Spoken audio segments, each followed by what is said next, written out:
Hey, what's going on, everybody? This is TK from The Counterculture. Here to give you a quick word that'll hopefully inspire you just like it did me. And I'm gonna get some tacos after this. So let's get into it. All right, guys. So surprisingly enough, this message is about Joseph and NASCAR.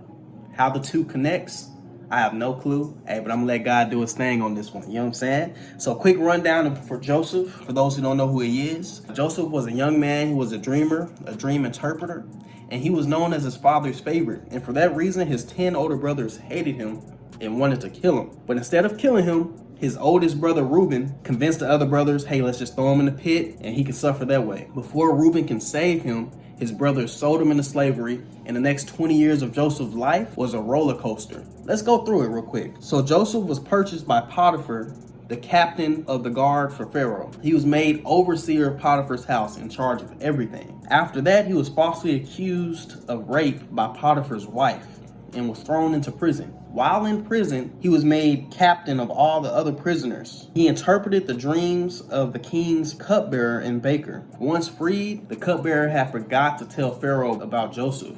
But 2 years later, when Pharaoh needed his dreams interpreted, the cupbearer brought Joseph to Pharaoh's attention. Joseph was invited out and he interpreted the king's dream. After 7 years of plenty, there will be 7 years of famine. When that happened, Pharaoh placed him second in command and he oversaw preparations for the famine and he distributed the food. Among those suffering in the famine were his brothers. His brothers came trying to get food from Joseph, thought Joseph was going to be spiteful and mean. Instead, Joseph welcomed them with open arms and said, hey, you know what I'm saying, it's all good. God took your evil and met it for my good. So we're fine in my book. I'll provide for you and your young people. So how does that relate to NASCAR? If you guys didn't know, I know I didn't know this. I don't watch NASCAR. The driver in NASCAR has 3 things that he needs to do: show up, drive, and listen. Everything else is done by what's called a spotter up above. And what the spotter does